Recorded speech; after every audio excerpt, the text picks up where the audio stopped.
In the headlines, Prime Minister Roosevelt Skerrit and Senior Counsel Anthony Astaphan refute DPSU's criticisms of the Prime Minister's meeting with public servants. Ambassador to CARICOM and the OECS Felix Gregoire calls for peaceful elections amid opposition demands for electoral reform. And key members of the Midnight Groovers band form a new band, saying the move is endorsed by Chubby. I'm Andrea Louis with the Channel 5 News. Back with the details after this.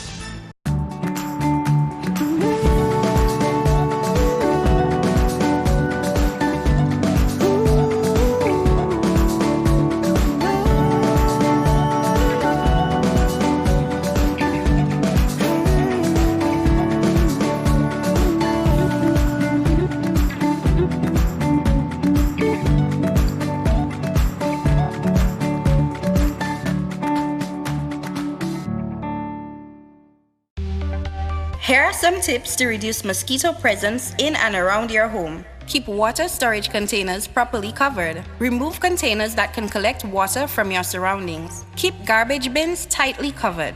Pick up your litter and remove all tires from your yard. Keep gutters free of leaves and twigs to prevent stagnant water. Prevent Zika, dengue, and chikungunya. Fight the bite. This is a public service announcement from the Dominica Red Cross. This message is supported by Flow. Thank you for staying with us. First up, Prime Minister Roosevelt Skerrit has responded to statements by General Secretary of the Public Service Union opposing his meeting with public servants. Thomas later told a press conference on Thursday the Prime Minister's action in meeting with and discussing terms and conditions of employment with public servants was out of order. The Public Service Act 27 of 1991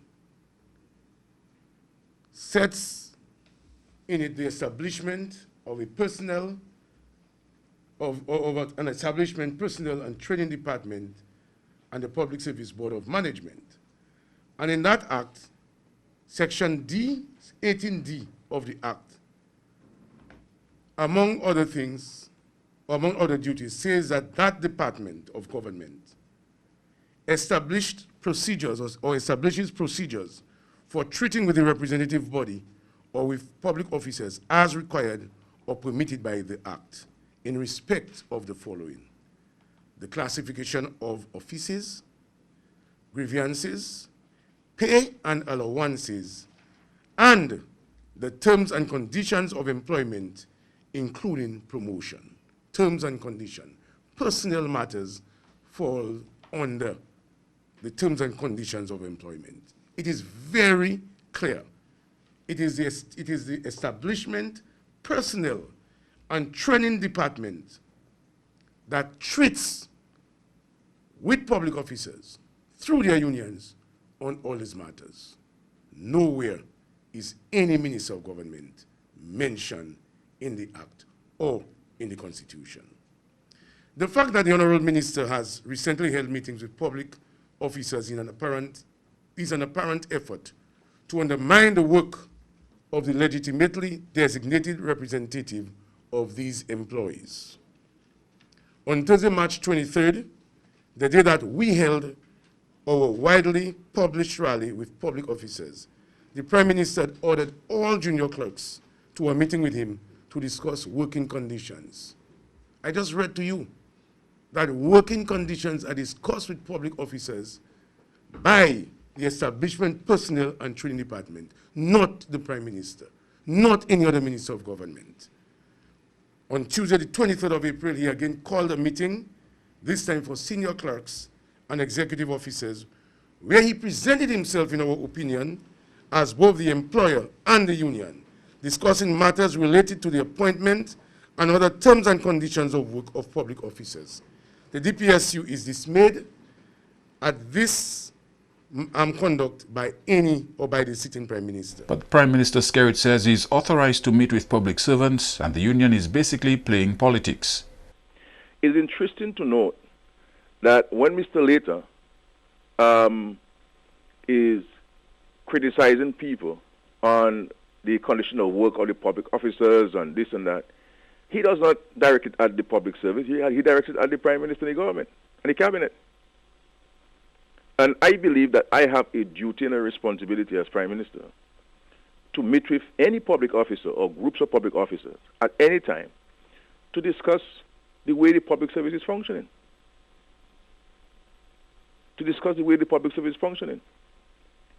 And I will continue to do so. It's not a practice that we have done recently.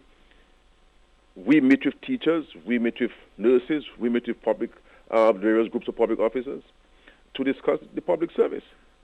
And every one of my encounters thus far, I have said to the public servants up front in my opening remarks that I am not here to engage in any negotiations with them, that there is a mechanism in law which allows for negotiations of terms and conditions of public officers, and that the government has appointed a government negotiating team comprising of the Secretary to the Cabinet, the Financial Secretary, and the Chief Personnel Officer. I intervene when there is a deadlock. I intervene when there needs to be a final approval of what the government can afford and offer. So clearly, Mr. Later is on a political path, as always. He, like many people, are smelling on election, and he wants to assert and insert himself. You know, and the way he speaks, it is clear to everybody that the United Workers' Party has offered Mr. Later something. Is it the Speaker of the House they offered him? Did they offer him to be a senator? What is it that they've offered him? But it is the same Mr. Later who, in the last general election campaign, signed an agreement with a political party, unprecedented in the history of the public service, and the public service union. But he has a difficulty with the Prime Minister, who happens to be the Minister of Finance, who also happens to be the Minister for the Public Service, meeting with public officers. Mr. Skerrit says his meetings with the public officers have been fruitful. And I can tell you these meetings have been very, very successful. They have been respectful. And coming out of those meetings, a number of very important actions have been taken in respect to the public servants. And I will continue to meet with them. And my intention is to meet with every public officer on this country to hear from them directly. What are your challenges? What are your dreams and aspirations? How do you see the public service being managed? And what would you recommend to fix it? That's what we engage in them on. And I would want to think that a union would applaud this and encourage it, and even suggest that it should be structured in so far as, you know, every quarter or every year that there be such an engagement. And after all, I am the representative of the employer. So to tell me that I have no authority to meet with the public officers is really, really absurd. In related news, Senior Counsel Anthony Astafan has defended the Prime Minister's decision to meet with public servants to discuss their concerns, a move which the Public Service Union strongly condemns. Mr. Astafan says in light of the current circumstances and the Public Service Union demands, it makes perfect sense for the Prime Minister to meet with public servants to directly address their issues. The Prime Minister is entitled as the Prime Minister and the Minister of Finance to meet with public servants and to explain to public servants directly, if he wishes, what are the plans of the government for today, for tomorrow, and to explain to them the conditions of work that they have, to explain to them the financial condition of the country, the ability of the government to pay. The only obligation the government has is to negotiate with the Civil Service Public Service Union for salaries and other benefits. But there's nothing in practice or the law or the Constitution or in anything that prevents the Prime Minister from informing directly public servants about the state of the economy, the state of the country, and what is it that he plans on doing for them and for the country. I have not discussed this issue with the Prime Minister, but if I were the Prime Minister, and I believe that the General Secretary of a union has not been acting honestly on behalf of or for the public servants generally of the country, I would take it upon myself to inform them directly as to what the facts are, to disabuse the minds of any partisan politics or scaremongering, or in many cases, dishonest information that may be coming from the General Secretary of the Public Service Union. That would be an obligation of the Prime Minister to do, which would be to inform the public servants of the facts of the country and that some of the statements being made may not be accurate, or to let them know what the government's intentions are in relation to the public servants. There's nothing preventing the Prime Minister from doing that. He has put out a pamphlet or some document to guide public servants on how to vote. He has done it in a very prejudicial and jaundiced way, and I think in a very dishonest way, because he seems to have forgotten to tell the public servants the considerable relationship that they have with the government and the government's ability over the years and willingness over the years to accommodate them, having regard to the destruction of Erica and Maria. And he keeps forgetting the significant non-salary benefits that the government has bestowed upon the union and the public service. So he's being dishonest, and he knows that. Astaphan says the PSU leader's behavior mirrors that of a political activist. And it's not the first time that he has made political statements in seeking to guide people how to vote. And one of the previous elections, it may be the 2009 or 2014 one, he actually signed an agreement with the leadership of the United Workers' Party, saying that they would pay him 5, 6, 8, whatever percentage after the election. Mr. Leta has betrayed the trust of the public servants and betrayed the trust of the people of this country, and he must be seen for what he is, an activist politician who shamelessly shows his bias against the government every single day. Another top story, Dominica's ambassador to CARICOM and the OECS, Felix Gregoire, is calling on Dominicans to preserve the peace as the political parties prepare for general elections. Ambassador Gregoire urges the population not to get carried away by the issue of electoral reform because, based on his experience, the system has served Dominica well. Here is Ambassador Gregoire's statement. I share that opinion because of my extensive involvement in the electoral process from the year 1980. I served as election clerk in the 1980 general elections and graduated to serve as returning officer in the Soufriere constituency for 2 general elections. Given my involvement in the electoral process, I realize how well the process has served Dominica. It is the same electoral process that brought the Freedom Party into power in 1980, the United Workers' Party into power in 1995, the coalition government into power in 2000, and the Dominican Labour Party into power in 2004, 2009, and 2014. Generally, elections in Dominica are known to be peaceful and free. After each general election, the Chief Elections Officer submits a report to the government and makes recommendations for improvement. The present government has attempted to implement the recommendations made, especially regarding the use of identification cards for voting to enhance the existing laws. The government has catalogued its efforts to have draft laws passed in Parliament, and all Dominicans are aware of the opposition towards these efforts. Hence, when it is said that no political party is responsible for the delays experienced in the reform process, one has to question the source of that information and the intention of those making such a false statement. Every sober-minded person in Dominica knows what has to be done to remove the names of dead persons on the list of electors.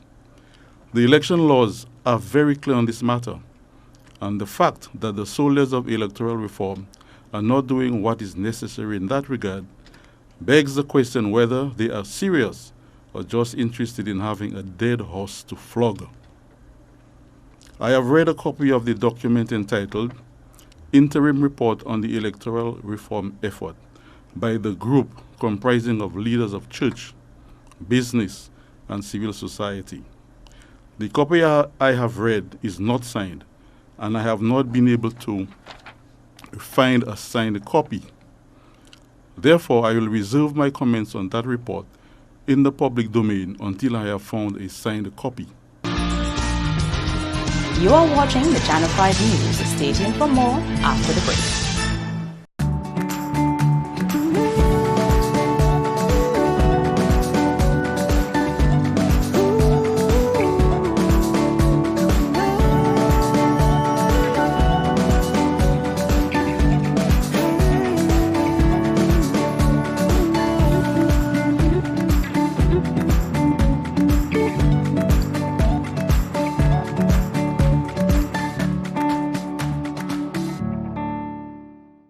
I've worked in the service industry for 9 years, and I love it because of the people I get to meet every day. And that's one of the reasons I went back to college, to be better able to serve the tourists when they come to our destination and to be able to learn more about Dominica.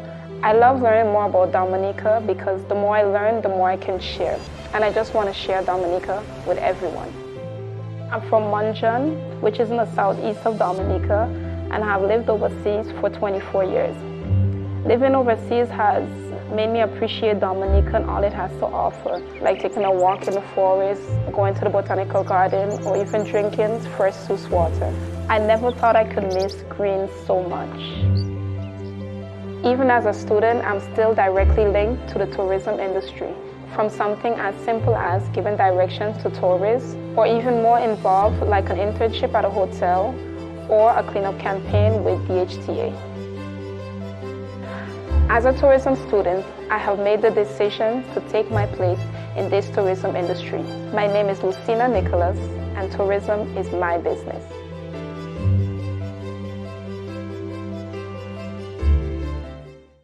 L'année sim tout partout. Attention si vous êtes homme et bien femme. Visitez place santé pour examiner corps. Ça c'est un nick pour yo ouais si l'année pièce moun au lion qui ni maladie TB et bien maladie sexuelle.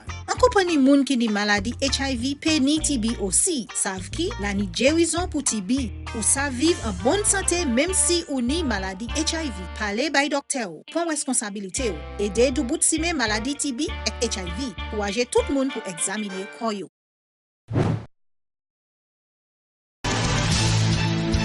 Welcome back. The United Workers' Party has presented former Marpin employee Davis George to the public as its candidate for the Paybush constituency in the upcoming general elections. Mr. George told Thursday night's gathering in Kalibishi, job creation is job number one. We are a rich community here, but with not so rich people, right? But we're going to create the jobs, and I will show you how as we go along. How we're going to create the jobs so that people can be empowered, right? So I'm going to show you how in trade, in tourism, in entertainment, in film, in agriculture, in culture, in construction, sports and fishing. Because this will be the way forward for our constituency. Because it seems like the other side has no plans for this constituency. And this is what I am offering, a clear way forward for the constituency for the next 10 to 15 years. Mr. George committed to work with all groups in the constituency in his quest to bring change. When last have you heard the PAL rep address the Kalibishi people on the Marigot Hospital? When last have we heard anything? We haven't heard anything, and I would like to hear her response on that. So I am saying, people, it is time to give change a try. Let us bring the necessary development so that we can create the kind of jobs that our people need within the community, right? And that will be my focus, people. That will be my focus, jobs, right? Do you know if we give the government the power? Do you know if we give the government the power to feed us, we also give the government the power to starve us? Do you know that, people? So I am offering that kind of change where we can feed ourselves, we can clothe ourselves, we can travel, send our children to school. Nobody should have to go to a PAL rep to ask for some money or handout to do those kind of things. And this is what I am offering people. The United Workers' Party is presenting two other candidates this weekend, Rosanna Emmanuel in the Petite-Savanne constituency and Clement Marsler in Penville. A number of young local musicians will get the opportunity of a lifetime to play music with Midnight Groover stars Marcel Comark and Victor Basie Groove Mitchell. Marcel Mack and Victor Mitchell have formed a new band called Groovers International. Lead singer of the new band is NCCU Kara Slipso competition winner Anton Whiteferry Joseph. Marcel Comark told the Channel 5 News Chubby gave his blessing for this project, which basically provides a platform for Mark's music to get the recognition it deserves. We put this group together to evaluate the music, because what happened now, I make free CDs, you know, and the CDs I did, they didn't get any recognition, so I decided to put a group together to push my music, you know. But that don't mean to say Midnight Groovers, I have any problem with Midnight Groovers. No. The music is love, and we have to do what we have to do. You see what I mean? Now, Groovers International is a positive group with good musicians. I hopefully that in the time to come we will do very good. We decide to do an album and a DVD. But hopefully I hope that the public recognize the band, Groovers International. Midnight Groovers is still existing. Like Midnight Groovers is me and my Chubby, my brother. We have no division, nothing like any divided, any division. So I put this group together to elevate my music, because I know my music itself, to me, it don't get no kind of recognition. So I put this group together to elevate my music. Victor Mitchell is the original bass player for Midnight Groovers. The new members are the drummer, Daryl from Massac, and we have Yannick. He works at Richard Chapman. A lot of people know Yannick. He's a good keyboard player. And then we have the guitar player, backup keyboard guitar player, Michael Lee from Tarish Spitz. And then we have Jeffo from Mountain, Tetmon, who does cowbell. And then we have Marcel Co, as you know, he's a lead keyboard player, and plus his guitar.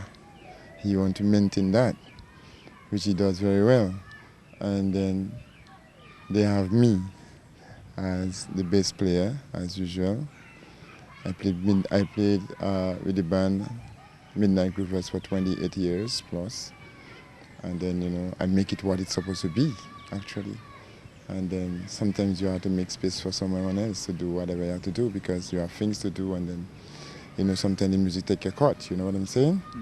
So I didn't move on and move out, and then not being a part of Midnight Groovers, neither Midnight Groovers International. I remained focused, and then decided to continue with Co, because Co decided to put a site together. The reason why he really wanted to put a site together, because he finds he's not getting enough recognition on his albums and the stuff. Because normally when the Groovers gonna play, we have in a list of songs which is up to 24 songs of Midnight Groovers, and the space between those songs there, not much of Co songs would be into it, because he does the keyboard and the guitar, and he also have to sing. So actually, he take a breather from him, but still for all, he does it well, because in Groovers International, he sings and he plays keyboards and his guitar the same way. You understand? But he needs recognition. Normally, what I would say actually is that whenever you have a product out there, you want to market it, and the way to market the product is for you have to have it exposed to the public, or to the media or internationally. You know what I'm saying? Co had a few words of commendation for Ophelia, Dominica's Lady of Song, who is receiving some well-deserved recognition this weekend after 40 years in the music business. I greeted Ophelia already, but I give her plenty strength, man. Ophelia was the first female vocalist in the cadence to really come out and to sing the cadence, to push the cadence. And I compliment her very much on that, you know. And I wish the others behind could follow the footsteps. Although our young people now, you know, there is the music now. I mean, there is different type of music in Dominica, like the bouillon. We have the bouillon, we have the calypso, we have even the reggae too, and then the cadence, you know. But the cadence is something like I wouldn't like it to die, because that was the first music in Dominica. When Exile One went to Guadeloupe, they create a beat, but we ourselves now we create a different kind of cadence, an African cadence. And the family of a 27-year-old Kenny Mitchell will say their final goodbyes at a funeral planned for next week. The body of the young man arrived in Dominica at Canefield Airport on Wednesday morning from Anguilla, where a memorial service was also held. 44-year-old investment banker from Connecticut, Gavin Scott Hapgood, was charged with manslaughter after Kenny, a hotel staff worker, died from blunt force trauma and asphyxia. The death followed an altercation in which the suspect claims he was being robbed. Hapgood allegedly told police Mitchell pulled a knife on him and tried to rob him in his room, and a fight ensued in which the suspect acted in self-defense. Mitchell's causes of death were ruled to be prone restraint, positional asphyxia, and blunt force trauma to the head, neck, and torso. Hapgood was originally denied bail, but a judge released him on $74,000. He is believed to be in the U.S., but must return to Anguilla by August 22.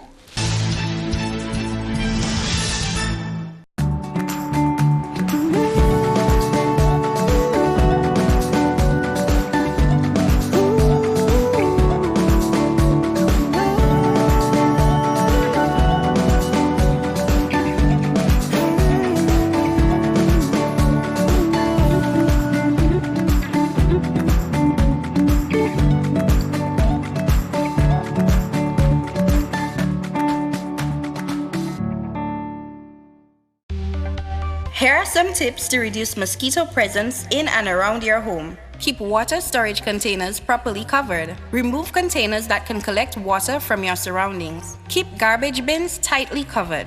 Pick up your litter and remove all tires from your yard. Keep gutters free of leaves and twigs to prevent stagnant water. Prevent Zika, dengue, and chikungunya. Fight the bite. This is a public service announcement from the Dominica Red Cross. This message is supported by Flow. To end the news, the headlines again. Prime Minister Roosevelt Skerrit and the Senior Counsel Anthony Astaphan refute the DPSU's criticism of the Prime Minister's meeting with public servants. Ambassador to CARICOM and the OECS Phyllis Gregoire calls for peaceful elections amid opposition demands for electoral reform. And the key members of the Midnight Groovers band form a new band, saying the move is endorsed by Chubby. Feel free to contact us at news@marpin2k4.com. You can also access our past newscasts on our YouTube channel. On behalf of the entire production team, I am Andrea Louis, and to all of our viewers around the world, thank you so much for watching. Have a wonderful weekend.